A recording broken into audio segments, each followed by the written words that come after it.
Porto e Negócios. Apoio. Brasil Terminal Portuário. Acreditar e inovar. Eldorado Brasil. Modal GR. Tecnologia, inovação e resultados. Praticagem São Paulo. Segurança, tecnologia e produtividade a serviço do Brasil. Stolthaven Terminals Brasil. Transbrasa. Aqui o futuro já é presente. E FIPS. Ferrovia Interna do Porto de Santos. Excelência sob trilhos.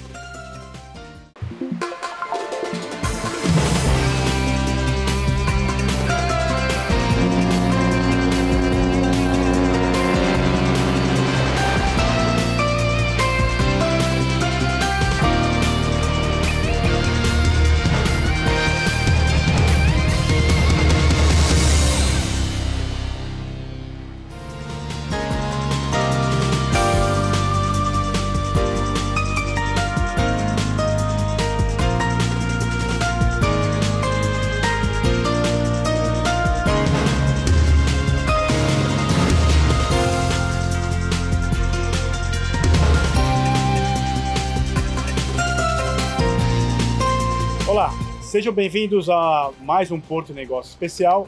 Hoje estamos no campo, na Ferrovia Interna do Porto de Santos. Ao meu lado está João Almeida, CEO da FIPS, e Edson Citelli, COO da FIPS também. E vou conversar com ambos sobre a modelagem da FIPS, os investimentos, o aumento de capacidade, a importância que tem essa importante infraestrutura de acesso ferroviário para o Porto de Santos. Seja bem-vindo, João. Seja bem-vindo, Citelli. Muito obrigado, Tércio. Um prazer estar aqui com vocês hoje. Obrigado, Tércio. Um prazer também. E sejam bem-vindos aqui ao nosso local de trabalho na FIPS. O escritório da Operação Ferroviária de Santos. Eu queria começar o programa a gente abordando a modelagem de como foi essa nova concepção do que foi a antiga Portofer se transformando na FIPS, né, a Ferrovia Interna do Porto de Santos.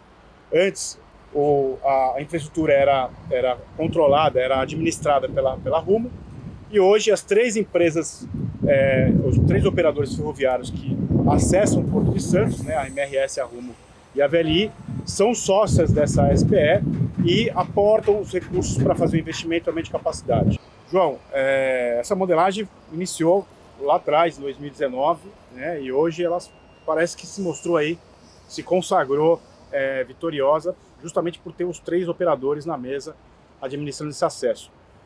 Nesse um ano aí de aniversário da FIPS, como é que você enxerga essa modelagem na prática? E assim, a gente sabe que tem coisas que tem que ser ainda azeitadas, implantar um modelo novo, a gente sabe a dificuldade, né, a batalha que vocês estão enfrentando, mas uma avaliação sua desse novo modelo do acesso ferroviário para Santos. Tércio, foi uma modelagem exitosa, campeã, um case aqui para o nosso país, né?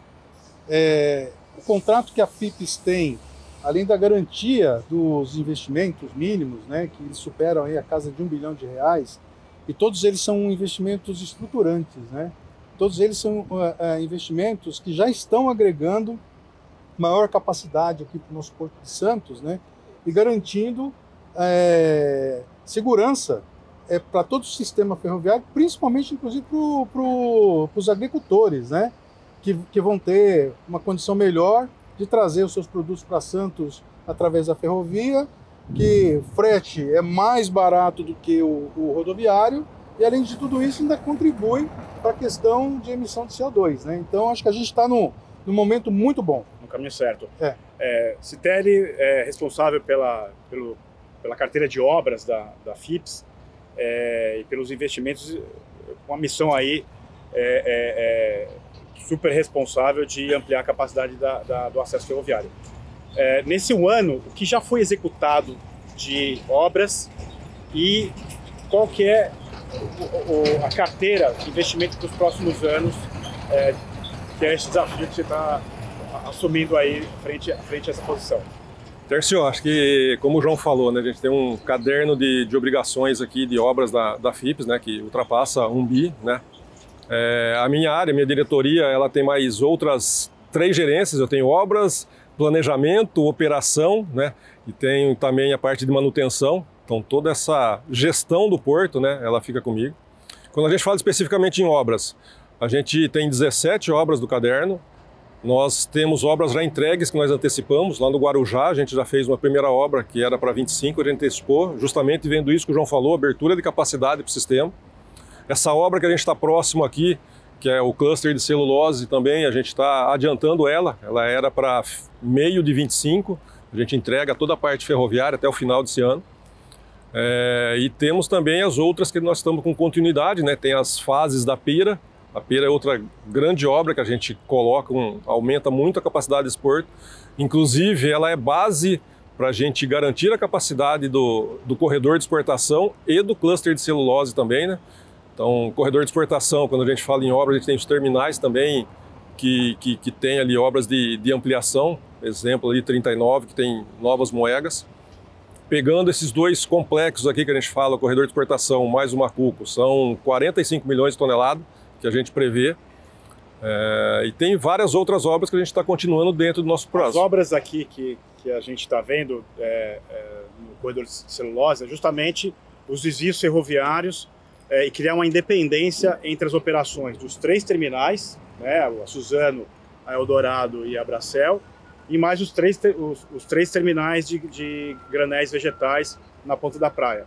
É um grande desafio, né? A gente consegue ver aqui a quantidade de linhas paralelas para fazer essa orquestração que a gente acompanhou aqui na abertura do programa da Suzano entrando no terminal dela. Essas obras, né, elas vão aumentar essa capacidade, obviamente, mas não é só de obra que vive a operação da FIPS. Você bem colocou que sobre a tua diretoria você tem a gestão e a manutenção, né, do sistema e a gestão das manobras. Essas obras vão facilitar muito essas manobras para que cada terminal tenha sua composição inteira dentro do seu armazém? Perfeitamente, Tércio. Está certinho na sua análise, né? Esse aqui é o pátio do Macuco, que a gente chama. Ele tem 7 linhas no final de todo o layout dele. 4 são dedicadas aí ao corredor de exportação, 3, uma para cada terminal de atendimento de carregado e mais uma para retirada de vazio, e as outras 3 exclusivas para o cluster da celulose. Mas como a gente fala, né, não é só de obras que a gente faz a eficiência do porto. A gente tem um grande desafio, né, em ter manobras mais ágeis, ter tudo sistematizado, ter uma otimização do sistema. Isso vem muito, né, quando a gente teve a modelagem, que você falou com o João aqui sobre a modelagem, o João explicou. Acho que a gente tem outras coisas junto com isso, que são os anexos, né? A gente tem um anexo 9 e um anexo 6, que eles são MRS mais a FIPS, que em as suas etapas você tem inclusive uma otimização desse sistema aqui de operação de manobra. E aquilo que eu estava falando um pouco fora contigo, né? Aqui a gente tem que olhar o porto não só dentro do porto. Se a gente deixar para olhar aqui, ele não é eficiente. A gente começa a olhar esse porto com esses anexos, inclusive, desde Campinas, fazendo uma fila ideal para chegar em Santos, descarregar e retornar o mais rápido possível para a origem, buscar mais volume para esse sistema. Pegando esse gancho que o Citelli trouxe, João, as 3 grandes operadoras do país estão aqui dentro do Porto de Santos, né? A VLI, a Rumo e a MRS. Essa conectividade que o Porto de Santos tem com a Malha Central, com a Malha Paulista, com a FCA, justamente garante que os 3 operadores estejam aqui dentro do porto e garantindo a conectividade do Porto de Santos com toda a Interlândia e o seu alcance. Olhando para esses investimentos, né, e para essa nova página do acesso ferroviário do Porto de Santos, qual é a tua análise com relação a essa conectividade com o cliente? Você começou a tua fala falando do agricultor, eu colocaria todo mundo aí dentro desse grupo, né? Nós estamos falando do granel vegetal, da celulose, que acabou de passar por aqui. Existe um trabalho forte de colocar o fertilizante dentro do trem, no retorno da carga. Um trabalho forte também de alguns terminais, alguns importadores e exportadores, de aumentar a participação do líquido dentro do trilho. A tua visão para o que está sendo feito aqui, e casado com o atendimento do crescimento da demanda e, obviamente, a gente aumentar a participação ferroviária nessa conexão com o porto. Perfeito, Tércio. Uma pergunta muito boa. A associação dos 3 maiores entes ferroviários do país, ela está sendo muito muito importante e muito útil para o sistema ferroviário nacional, né?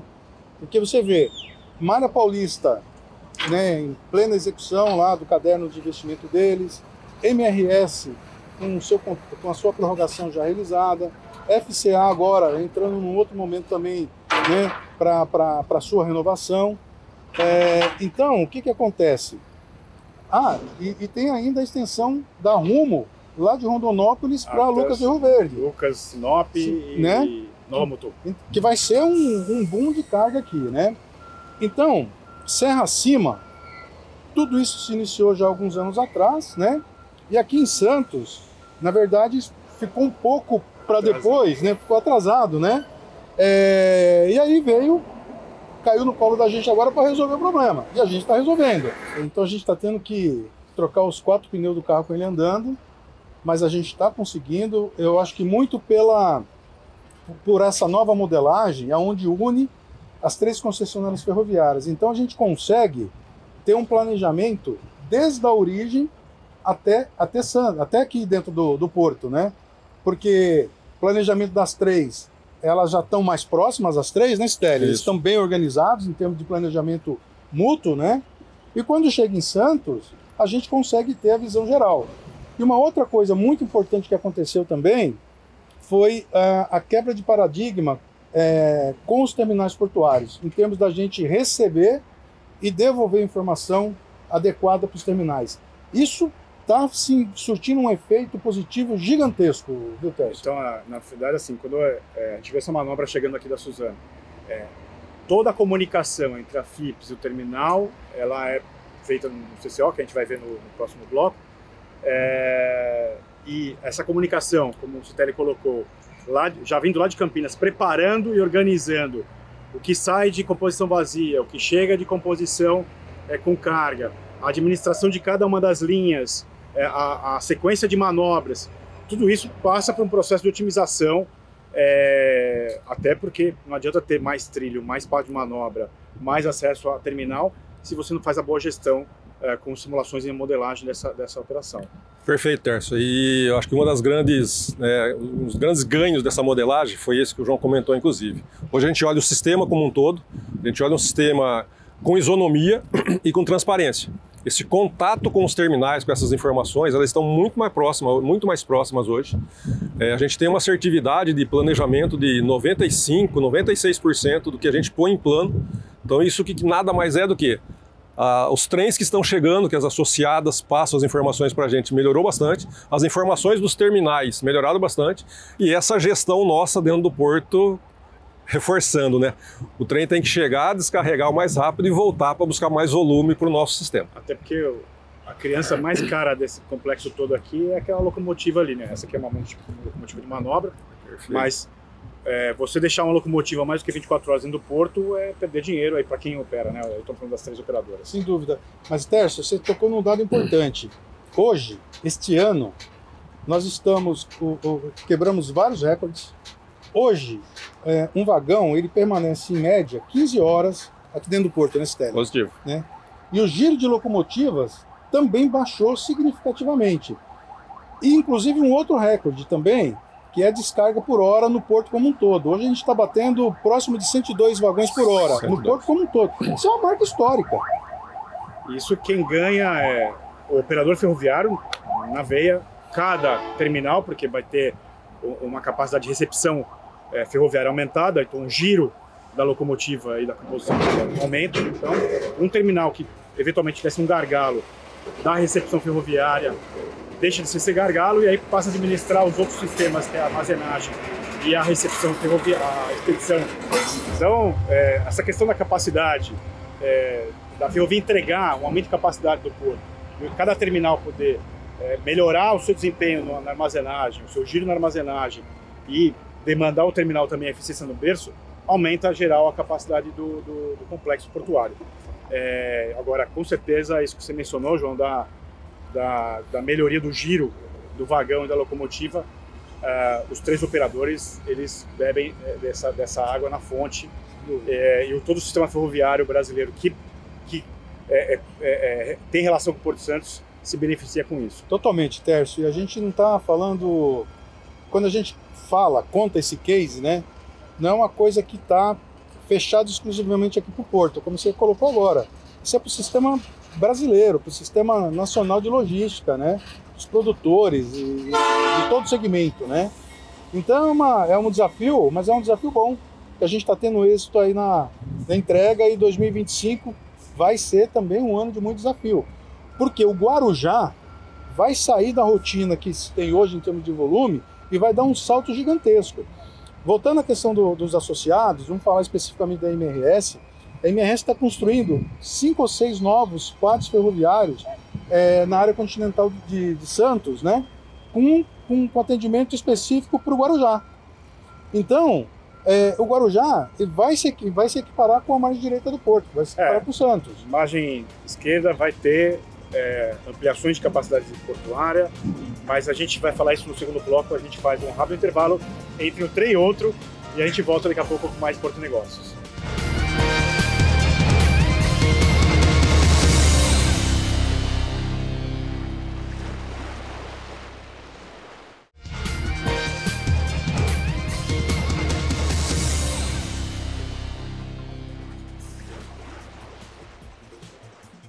Olá, estamos de volta para o segundo bloco do Porto Negócios, diretamente do CCO da FIPS, da Ferrovia Interna do Porto Santos.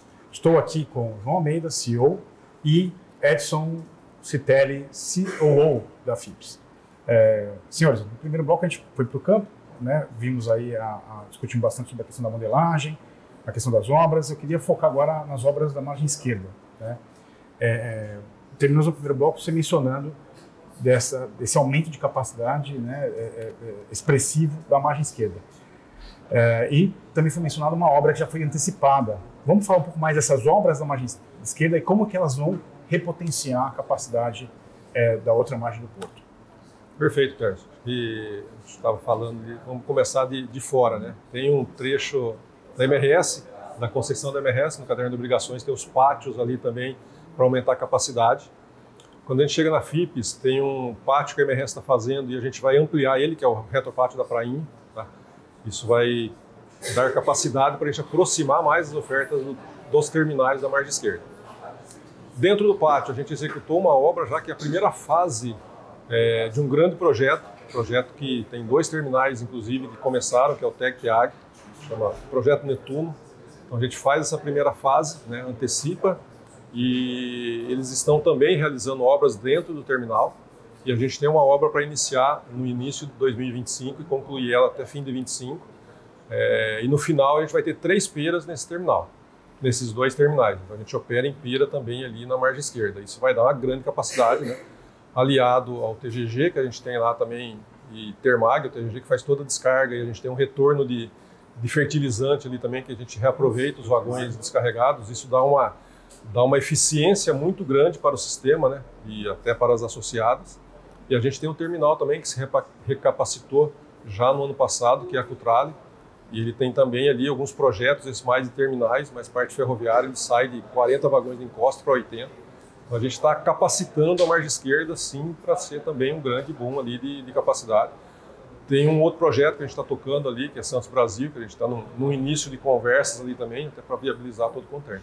Então, de novo, a gente olha a margem esquerda e a margem direita da mesma forma para dar capacidade para esse sistema nosso. Então, nós estamos falando da pera do TGG Termag, mais 3 peras, aumenta a capacidade de recepção de composições com mais vagões. Perfeito. Mais recentemente, a Rumo e a DP World assinaram, né, um entendimento de início de um projeto de grãos também na DP World. O aumento da capacidade recém-entregue da Suzano também, do lado da DP World. Tudo isso vai demandar ferrovia e, obviamente, a FIPS está preparando esse terreno para aumentar a capacidade da margem esquerda. E não digo nem que é desafogar a margem direita, né? É aumentar a capacidade geral do Porto de Santos. Exatamente, do sistema como um todo. É isso que a gente fala. Nosso negócio aqui ele é um sistema. E capacitar as duas margens mais a ferradura, né? Que também esses terminais que você citou, ele é extremamente importante para fluir o nosso negócio ferroviário aí, como foi falado no bloco anterior. A gente está interferindo na logística do país. Pegando esse gancho, João, a gente falou no primeiro bloco das obras, e agora mais das obras focadas para o trilho, né? Quais as intervenções que a FIPS está coordenando para melhorar a relação porto-cidade, né? Você foi uma das pessoas que levantou essa bandeira quando estava na ADM, comprou aquela briga de reorganizar o corredor de exportação de grão. Hoje na FIPS, essa interferência entre o pedestre e o trilho, entre o carro e o trilho, né? Ou seja, tem aí uma carteira para melhorar essa relação, não só da ferrovia com a cidade, mas da cidade também com a ferrovia. Sem dúvida, Tércio. É assim, né? Estamos em Santos, somos de Santos, né? Aqui é a nossa casa, então a gente tem que ter essa responsabilidade também, e de maneira verdadeira, né? Então, o que a gente está fazendo? Construção de várias passarelas de pedestres ao longo de todo o trecho da malha ferroviária aqui interna do porto, né, até o corredor de exportação. Inclusive, uma dessas passarelas, que eu não gosto de falar que é passarela, eu chamo de boulevard aéreo, né, que é aquela nova ligação do centro histórico com o Parque Valongo. Uhum. Nós estamos construindo já, iniciamos as obras aí alguns meses atrás. A ideia é entregar a obra pronta em março. Vai ser um marco para Santos, porque esse boulevard aéreo ele tem uma modelagem estrutural, modelo europeu, ficou uma coisa linda, vai ficar maravilhoso lá. Depois disso, a gente tem lá a passarela da Alfândega, que existem lá alguns problemas, né, Stélio, que a gente está, ao longo do tempo, a gente está resolvendo, né? Vamos construir lá agora um anexo à passarela, uma rampa para bicicleta. Sim. Com 1,80 m de largura, para resolver lá... Na verdade, eliminar um conflito entre quem anda de bicicleta e quem pedestre. Exatamente isso aí. É isso aí. É outro conflito que a gente vai tentar resolver, né? Então a gente vai, acho que em janeiro, fevereiro, a gente começa a obra lá. Então aí vai dar um conforto para as pessoas ali também que usam bicicleta, né? Depois disso, a gente tem uma outra passarela, que a gente também já começou a construção, na bacia do mercado, exatamente em frente, né? Porque ali o pessoal usa muita catraia, né? Então ali passam mais de 5, 6 mil pessoas por dia, né? É uma obra super importante para a segurança das pessoas, né? Porque além da questão do trem, também tem a questão dos terminais, né? Que ali é uma área operacional, né? Então a gente, pensando aí na segurança, a gente está com a obra já iniciada. A próxima passarela é em frente ao terminal de cruzeiros. Que hoje você imagina, cara, mala grande, você vai pegar o navio, você tem que atravessar carregando, né, a mala por cima do trilho, baita perigo, desconforto, né? Então a gente também já começou as obras lá, entrega o ano que vem, né, Stélio? Também está para abril do ano que vem. E aliado a essas questões do pedestre, você também tem a eliminação de passagens em níveis com o transporte rodoviário. Quais são as intervenções para separar esse conflito do rodo com ferro? O primeiro deles, que talvez seja o maior conflito rodoviário do país e um dos maiores do mundo, é aquele que a gente tem ali na Cristiano Ottoni, né, com a Avenida Perimetral, próximo ao Armazém 1, né? Então ali agora vai ser construído um viaduto, né, rodoviário, para desafogar esse conflito, trazer um pouco mais de eficiência, dinamismo para os dois lados. Para os dois lados. Bom, é importante dizer que você levar um trem para dentro de um porto não é uma tarefa difícil, e ainda mais com essa missão de repotenciar todo o acesso ferroviário no complexo portuário das duas margens. Uhum. Em termos de capacidade, né, pensando agora em como é que a gente organiza, que a gente falou no primeiro bloco, a capacidade de recepção ferroviária aqui na Baixada, e isso conversar com as capacidades e a fluidez de cada uma das malhas que trazem carga do Centro-Oeste, enfim, de todos os outros estados. Como é que está hoje a capacidade na Malha Paulista, na FCA, de acesso a Santos, e a capacidade de serra e a capacidade de manobra aqui embaixo? Eu vou fazer a introdução e eu passo para o Citelli. Mas assim, aí que está a beleza da coisa, dessa aproximação das três concessionárias. Você olha a Malha Paulista, né, que está em plena execução de obras, e em breve a gente vai ter capacidade para o trem de 135 vagões. Hoje a gente já opera, há uns 2 anos, né, Stélio? Com um trem de 120 já entrando em Santos, aqui na margem direita, né? Então a Paulista está fazendo a parte dela, A MRS agora, como a gente conversou agora há pouco, né, eles renovaram o contrato, então com essas obras que eles estão fazendo na ferradura, né, como um todo, né, os pátios e tudo mais. Então, obras na ferradura, com obras da Paulista e mais as obras dentro do porto realizadas pela FIPS, é o que vai dar para a gente a capacidade de receber esse volume adicional, né, já a partir do ano que vem. Né? E Lucas do Rio Verde, que faz parte da concessão da Rumo, vai ser um boom de carga aqui a partir de 2026. Então, MRS também com seus projetos, né, em vários segmentos aí de originação. Então a gente está se preparando, sabe, Tércio? Mas o Stelly vai explicar um pouco melhor a capacidade. Não, vamos lá. Acho que a gente vê o agronegócio, ele todo ano bate recorde, né? Então a gente tem que se capacitar sim para receber esse volume. O advento da FIPS, eu acho que ela traz isso muito claro também quando a gente começa a olhar o sistema a longo prazo. Antes a gente olhava muito curto. Cara, o que vai acontecer esse ano? E de novo, ferrovia não se faz olhando o ano. A gente tem, no mínimo, tem que ter um plurianual que a gente faz na FIPS agora com 5 anos. Então as associadas, elas sinalizam esses volumes que elas têm para descer e a gente tem que se capacitar para receber esse volume. Então, e aí, inclusive, nessa capacitação, a gente, no contrato, a gente tem também um índice ali junto com a APS, que é o índice de saturação, né, da FIPS. Eu não posso, sempre que eu ultrapassar a 80% de saturação, eu preciso começar a propor algo. Pode não ser obras, e pode ser obras, né, pode ser algo de processo, gestão, né, mas eu não posso deixar isso ultrapassar os 90%. Então, isso dá o equilíbrio, né, de a gente atender a demanda que as associadas têm. Mas sempre isso vai partir do volume que as associadas sinalizam para a gente. Tá. Mas hoje, colocando o termômetro hoje na FIPS, qual a capacidade de manobra que ela tem hoje em milhões de toneladas? A gente está, 24, a gente está com 57 milhões de toneladas de capacidade, isso. O número que eu tenho na cabeça na serra, nos acessos de serra, batem aí 95, 100 milhões de toneladas, é isso?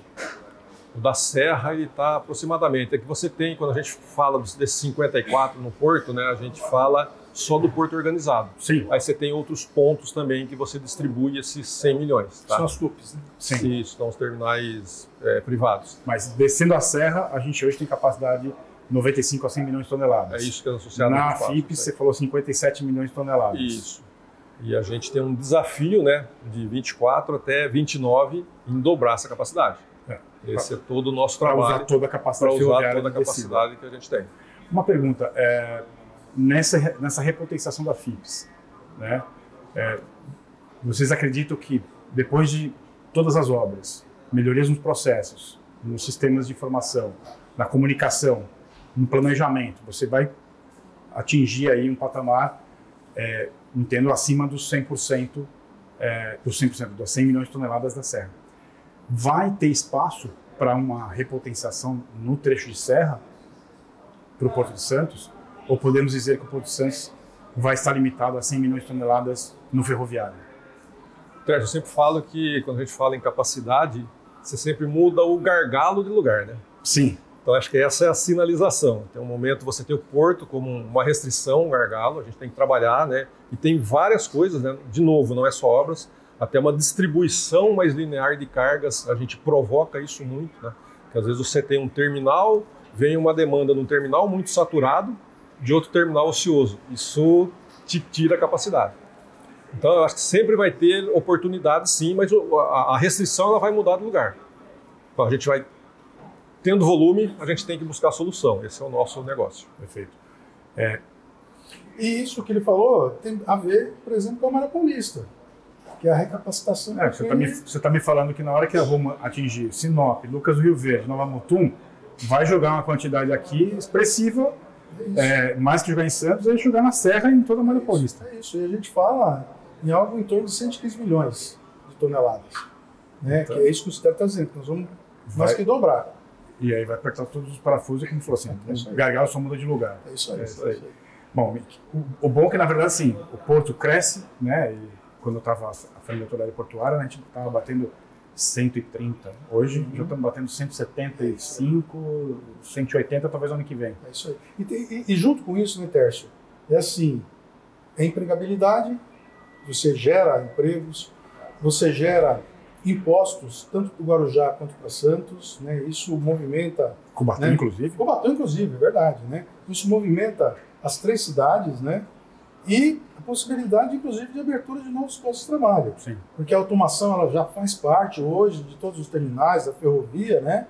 Mas esse tipo de operação portuária ele ainda demanda muita mão de obra, né? Bastante. Então... Não, eu fiz um estudo recente de criar quais são os fatos geradores de benefícios socioeconômicos. E movimentação de carga e investimento são os 2 drivers de geração de emprego, geração de impostos. Você tem não só a economia direta portuária, mas o desdobramento, né, dessa economia, da nossa logística na cidade. E, obviamente, as externalidades socioeconômicas que a gente, o IDH, o PIB per capita, a arrecadação municipal, enfim, não dá para dizer que é nosso trabalho aqui na logística, no setor portuário, e dos senhores no setor ferroviário agora, que não deixa de ser portuário também. Sem dúvida, portuário. Contribui para isso, né? Então, acho que é a FIPS fazendo o seu papel de comunicação da economia brasileira com o Porto de Santos. É isso, Técio, essa é a nossa missão, né? Então, a nossa alma, o nosso nascedouro, né, ele já trouxe junto lá uma palavra simples: excelência.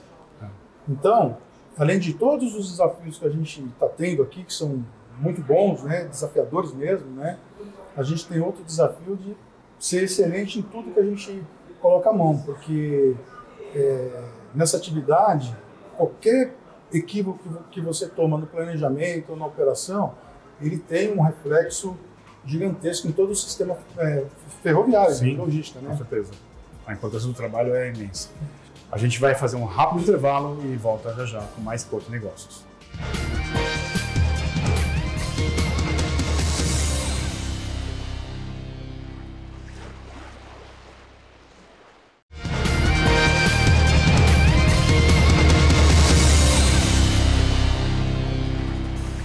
Olá, voltamos para o terceiro bloco do Porto Negócios e estamos aqui dentro do CCO da FIPS, junto com o Citelli, que é o COO da FIPS. No primeiro e segundo bloco falamos das obras, da modelagem da concessão, e agora vamos olhar a operação como ela é. Citelli, explica para o nosso espectador como vocês controlam todos os trens, as composições que chegam a Santos e dão eficiência de fato a essa operação, que é 24/7. Perfeito. Obrigado, Tércio. Vamos lá. Vamos do início, né? A gente tem aqui nessa base do CCO, nós temos o planejamento, né? Então, todo o planejamento, ele começa, inclusive, olhando não só dentro do porto, a gente olha fora do porto, 240 quilômetros para cima aqui, região de Campinas, até para a gente chegar com os trens conforme a necessidade do porto, dos terminais e dos navios. Então, existe um time de planejamento que ele faz todo esse acompanhamento, 24/7, contato com os terminais, contato com as associadas, para a gente ter essas informações corretas. Existe também ali no planejamento uma célula que ela chama célula de ferrovias. O que é isso? Ali tem um representante de cada companhia, de cada associada, e tem um da FIPS também. E a circulação dos trens, né, a autorização entre o trem do ponto A para o ponto B, que ele ainda está fora daqui, parte da ferradura é feita lá em Juiz de Fora e a parte do trecho rumo é feita em Curitiba, mas o planejamento da circulação da ferradura, ele é executado aqui. Então, esse time da célula, eles pegam todas as informações, traçam o gráfico horário que a gente fala, todo o plano de circulação, tem o horário de chegada dos trens aqui na Baixada, nos pontos, e tem os horários de partida dos trens retornando. Feito isso, traça-se o gráfico e isso vai para o planejamento fazer a distribuição otimizada, né? Que o objetivo nosso é sempre estar atendendo o mais eficientemente possível os terminais e reduzir a ociosidade. Essa base aqui ela faz tanto para a margem esquerda, a margem direita e olha toda a ferradura. Isso inclusive é algo do anexo 9 e 6 que a gente falou dos 2 contratos ali do nosso negócio. Feito esse planejamento, ele vem realmente para a execução. Então aqui dentro a gente tem 4 bases, né, 4 pontos de trabalho, são 2 controladores que falam direto com as manobras, com as locomotivas lá no campo. Tem um líder, né, que é quem recebe as informações e tem por missão garantir todo esse sistema, né, e os encostes, os alívios, os recebimentos dos trens. E tem mais um que ele faz toda a sistematização do negócio, todas as informações atualizadas por ele. Explica para o nosso espectador o conjunto de linhas que tem no painel, né? O diagrama unifilar ele é basicamente o meio de comunicação para a operação ferroviária. Perfeito. Então, vou começar como funciona a malha. Esse painel do centro aqui, a gente tem a réplica do licenciamento, né, dos trens no trecho da Rumo. Esse trecho ele vem desde lá de Rondonópolis até Paratinga, até Perequê, onde faz a interface com a MRS. Por que isso aqui está aqui? Porque esse time ele tem como missão também ficar visualizando, né, e controlando para possibilitar o recebimento mais eficiente dos trens. Esse segundo painel, aquele painel de cima, desculpa, ele é o complemento, é o licenciamento da ferradura. Então ali, Rumo entrega para a MRS, isso tudo sistematizado, tá? A gente já, no passado, teve ali perdas de eficiência que a gente, com o sistema, foi colocando. Então, hoje o trem não para mais. Então, é todo o licenciamento da ferradura, Perequê para a margem direita e Perequê até Conceiçãozinha, que é a margem esquerda. Então, também eles têm aqui a missão de ficar monitorando isso. O trem está se aproximando, eu tenho que estar preparado para receber esse trem e garantir que aqueles encostes são realizados. Só para o nosso espectador entender, a linha vermelha é a composição ferroviária passando. Perfeito. O vermelho ali é trem ocupando o sistema. A gente separa essa malha ferroviária em SBs, são seção de bloqueios. Então, cada pedacinho daquele é uma seção. Vermelho é um trem ocupando, verde é um trem que está licenciado e o maquinista confirmou que ele tem ciência daquilo, que ele vai ocupar até aquele ponto. E onde está branco ali é onde está livre para ser licenciado. E o rosa? O rosa são interdições, né? Então tem alguma manutenção acontecendo naquele local. E vou aproveitar e falar do amarelo ali. O amarelo é uma licença que foi concedida, mas o maquinista ainda não retornou para o CCO dizendo, estou ciente. Entendi. Isso é tudo via computador de bordo, sendo de controle e locomotiva, né, para garantir a segurança, inclusive. Isso foi um dos pontos importantes que a gente comentou durante a entrevista, da redução drástica dos acidentes ferroviários com o advento da tecnologia de comunicação. Antigamente, uma vez saía do meio do oeste e vinha para Santos, não tinha essa comunicação apurada como tem hoje, digitalizada e os duplos cheques, né, entre quem recebe e quem passa a informação. Eu sou de um tempo ainda que esse sistema de comunicação ele ainda existia e todo o trem ficava na mão do maquinista. Hoje não, hoje você tem um sistema via satélite de conversação e caso esse maquinista ele não cumpra o que está combinado, vou dar um exemplo. Se ele ultrapassar a velocidade máxima daquele trecho, o próprio trem penaliza ele. Penaliza o que é? Freia essa composição. Até porque a gente está falando em composições de 10 mil toneladas, 15 mil toneladas, composições, como o João falou no bloco anterior, que vão chegar a 135 vagões com 17.500 toneladas. Então imagine o tamanho dessa massa circulando aí a 50, 60 por hora, o impacto. Você tem que ter uma segurança muito grande. Para quem lembra de física, QMV, né? Velocidade de movimento é massa vezes velocidade. Aí vamos lá para o nosso outro painel aqui, é um painel que aqui já é dentro do porto. Então a gente pega ali na interface com a MRS, né? Os trens chegam com os maquinistas das associadas, e dali o maquinista da FIPS assume. As locomotivas, o trem entra com as locomotivas do trecho, inclusive, tá? E toda a operação é feita pelo maquinista da FIPS dentro aqui do porto. Ali é um sistema CTC que a gente trata, ele é sinalizado, então tem a sinalização de campo, tem o circuito de via que identifica onde o trem está realmente, fisicamente, não precisa do maquinista estar dando nenhum posicionamento. E ele segue o sinal de campo que existe lá. Tá? Então ali é também o nosso sistema. Isso aqui ele tem 24 AMVs elétricos, né? Ele vem até aqui na Santa, ele sai do Valongo, vem até aqui onde a gente está. E isso inclusive é Explica para o nosso espectador o que é AMV. A MV é o aparelho de mudança de via. Então, o que é? Quando eu quero colocar um trem de uma linha na outra. Aí vou te falar, já que você aproveitou, vou aproveitar a curiosidade. O porto ele parece pequeno, né? Mas ele tem 110 quilômetros de linha. E está estendendo isso com todas as obras, inclusive. E quando a gente fala em AMVs, em aparelho de mudança de via, a gente tem 206 AMVs. Então isso também requer uma manutenção muito importante para a gente, que são pontos críticos para a gente garantir a nossa segurança e eficiência. E só concluindo, esse aqui, o CTC, a sinalização dentro do porto, ele inclusive é uma das obrigações do nosso caderno, em estender isso até na região do corredor e também uma parte da margem esquerda. Isso você ganha muito em segurança e eficiência. Fora isso, Tércio, o que a gente tem aqui? A gente tem indicadores, né? Então a gente pega ali, um indicador que está aqui é o giro de locomotiva, aquilo que a gente falou ali muito no primeiro e segundo bloco. A gente tem que ser eficiente. Toda locomotiva que chega aqui nos trens das associadas, eu preciso que ela retorne, faça o mínimo possível aqui dentro e retorne mais rápido, que é uma composição. Descarga eficiente, que foi aquele número de 112 vagões por hora. 102 vagões por hora nos terminais, tá? Que ele volte para buscar mais volume para o nosso sistema aqui. Então é um dos grandes indicadores, né? Tem outros, um outro indicador grande, forte nosso, é o giro do vagão, como o João falou.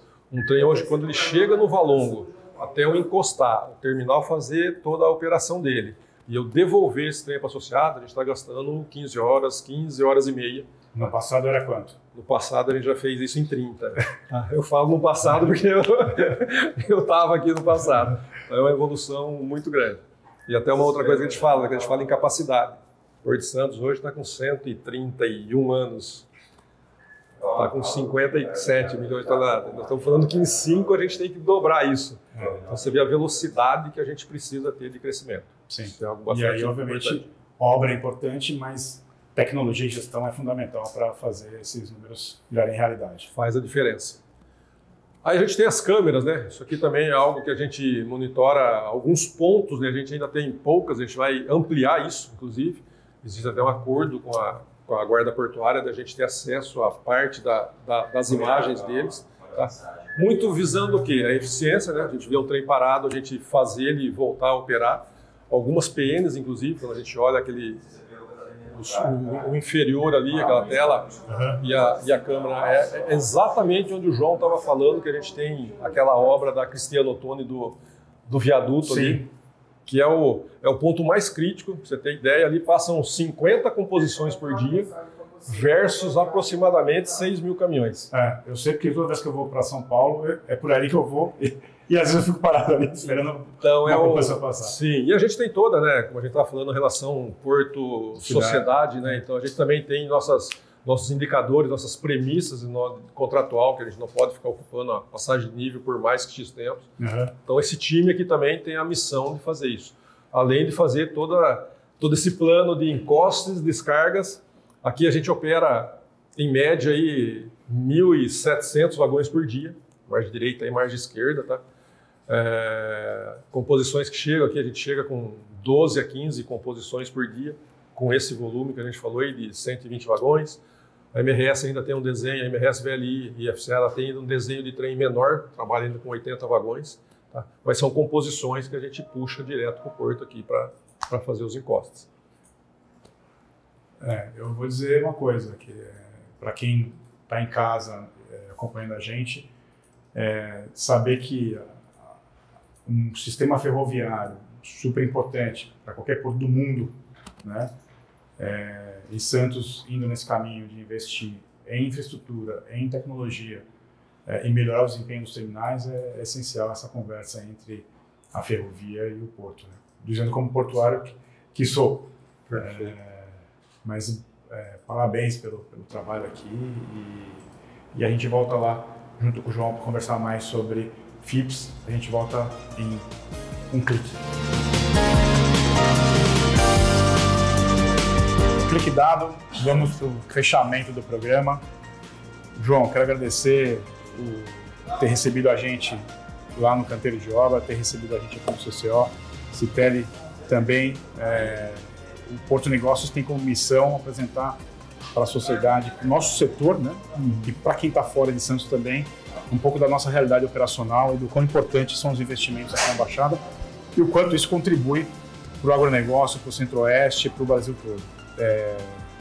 Porto Negócio está aberto para vocês trazerem todas as novidades sempre e agradecer mais uma vez aí a recepção de vocês aqui na casa de vocês. Nós aqui agradecemos ter essa oportunidade para a gente, né, conseguir mostrar aqui para a comunidade santista, né, todo o trabalho que a gente está fazendo aqui com muito carinho, com muita competência, né, para servir a cidade e os operadores portuários. Legal, Citeri, agradeço muito.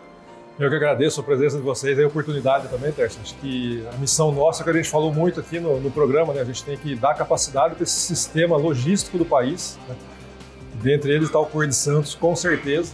Eu acho que a FIPS ela vem muito com essa missão de isonomia, de governança, de transparência e de capacidade para o nosso sistema. Obrigado, muito legal. Estava pensando agora no fechamento do programa. Não adianta a gente falar de dragagem, não adianta falar de STS-10, de todos os terminais aí que estão saindo do papel, se a ferrovia não acompanha junto essa carteira de investimento. Perfeito.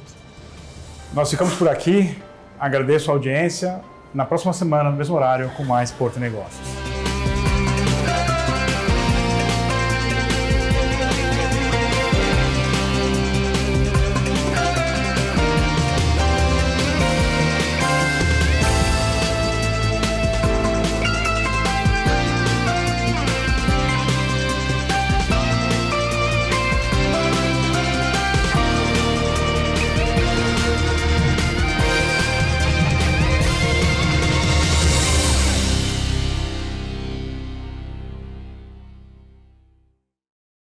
Porto e Negócios. Apoio.